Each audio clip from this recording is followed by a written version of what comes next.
Um mês com Maria, 11º dia, o grande inimigo. O demônio é o grande inimigo do homem, é o inimigo número 1, dizia o Papa Paulo VI. Satanás aparece nos inícios do gênero humano. Apresenta-se desde o início um homicida, mentiroso e pai da mentira. Conseguiu fazer cair os nossos antepassados, Adão e Eva, e se torna o príncipe deste mundo, acusador dos nossos irmãos. Com o pecado original, todo mundo já sob o maligno. 1 João, capítulo 5, versículo 19. E os demônios são dominadores deste mundo tenebroso. Efésios, capítulo 6, versículo 12. Como aparecem tenebrosos os primeiros acontecimentos da humanidade, por causa deste infernal assassino que possui o império das trevas. Evangelho de São Lucas, capítulo 22, versículo 53. Padre Pio escreveu em uma carta ao seu diretor espiritual, contando que ele viu a figura monstruosa de Satanás em seus sonhos. Era um ser horrível e gigante, alto como uma negra montanha. São Pedro nos apresenta como a imagem de um leão que ruge sempre pronto a devorar-nos. 1 Pedro capítulo 5, versículo 8 a 9. Como tortura a inveja, porque nós podemos nos salvar. Ele nos quer todos no inferno. A aurora que surge. Uma cena estupenda nos aparece no início da humanidade, dominada por Satanás e oprimida pelo pecado. Uma mulher sublime com seu filho amassa a cabeça da serpente. Gênesis capítulo 3, versículo 15. A Imaculada, vencedora de Satanás, brilhante nas trevas do pecado, com o seu divino filho, é a desafeta de Satanás. Em Gênesis, Deus apresenta a Imaculada semelhante à aurora que se eleva maravilhosa sobre a noite da humanidade pecadora. Em Cântico dos Cânticos, o autor inspirado exclama: quem é aquela que avança como a aurora, bela como a lua, brilhante como o sol, gigante como o exército em forma de batalha? É a Imaculada, guerreira invencível, senhora das vitórias, terror dos demônios. Santa Bernadette nos narra em Lourdes que viu ao lado da gruta uma turma de demônios que berravam gritos infernais. Assustada, a santa olhou a Imaculada. Bastou um olhar severo de Maria para que eles fugissem. Assim, o demônio, em frente à Imaculada, demonstra o que significa seu nome: Beelzebul, Deus das moscas. Tentadores em luvas amarelas. A tática do diabo é alegrar os sentidos e a imaginação do homem para perder o seu espírito. Se apresenta como um conselheiro e um servidor em luvas amarelas, com ofertas de bens e prazeres sedutores a ganhar.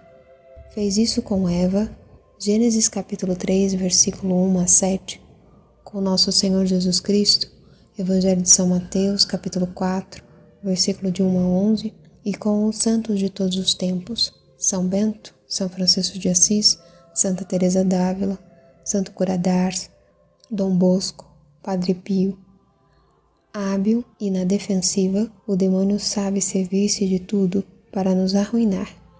A imodéstia de Davi, segundo Samuel capítulo 11, versículo 2 a 26, a gula de Esaú, Gênesis capítulo 25, versículo 29 a 34, o apego às riquezas de Ananias e Safira, Atos capítulo 5, versículo de 1 a 10. Ele tenta até propor coisas aparentemente úteis para as almas.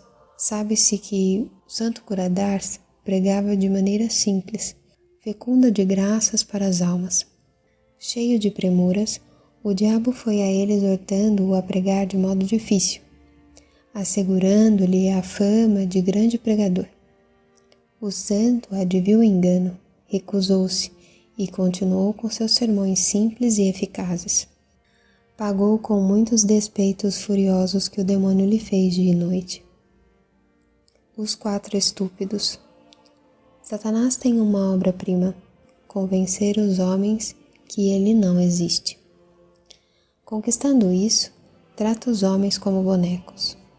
Padre Pio escutou um sermão onde o orador não fazia mais que perguntar-se sobre a existência do diabo. No final, o orador concluiu que ele existe. Passado o sermão, Padre Pio advertiu-o dizendo que ao falar do demônio, deve ser preciso em afirmar sua existência e sua ação nefasta no mundo. Ao final, acrescenta-se a existência dos 4 estúpidos, que ousam negar a existência do diabo. Hoje, são mais que 4, e há até na igreja, infelizmente. Tanto é verdade que o Papa Paulo VI teve de intervir expressamente em um discurso de 15 de 11 de 1972 para confirmar a verdade da fé sobre a existência de Satanás como pessoa e constatou amargamente como a fumaça do diabo está fumegando na igreja. A uma de suas filhas espirituais, Padre Pio disse: se pudesse ver a olhos nus quantos demônios invadiram a terra, não mais veríamos o sol. Contra estes apóstatas, qual não deve ser a nossa defesa? Vigiai e rezai. Jesus nos preveniu contra as insídias do diabo. Ele nos ensinou o Pai Nosso. Não nos deixeis cair em tentação. Evangelho de São Marcos, capítulo 14, versículo 38. A guarda e a oração são as 2 maiores forças do homem contra o demônio. Façamos nossa a recomendação de Padre Pio. Filho, o inimigo não dorme. Esteja alerta com a guarda e a oração. Com a primeira avistaremos, com a segunda teremos arma para nos defender. A guarda nos faz avistar as ocasiões perigosas. Uma leitura, um espetáculo, uma pessoa, um lugar, uma vontade. A oração nos dá a força de evitar os perigos, de fugir às ocasiões, como recomendava São Felipe Neri. Santo Agostinho ensinava que o demônio é só um cão amarrado e só pode morder quem dele se aproxima. Ao largo, então. Se o demônio se faz insolente, escutemos a palavra de Dom Bosco, que dizia aos seus jovens: quebrai os cornos do demônio com a confissão e a comunhão. Amassa-lhe a cabeça. São Maximiliano escreveu que a serpente levanta a cabeça em todo o mundo, mas a Imaculada lhe pisa em vitórias grandiosas. Para abater o demônio de modo mais humilhante, precisamos recorrer à Imaculada. O demônio tem pavor dela, que sozinha é terrível como um exército formado. Quando Santa Verônica Giuliani era atacada fisicamente pelo demônio, ao conseguir invocar Nossa Senhora, o demônio fugia precipitadamente, gritando: não invoque minha inimiga. A oração mariana mais forte contra o demônio é o rosário. Uma vez lhe perguntaram durante um exorcismo qual oração ele mais temia. Respondeu: o rosário é meu flagelo.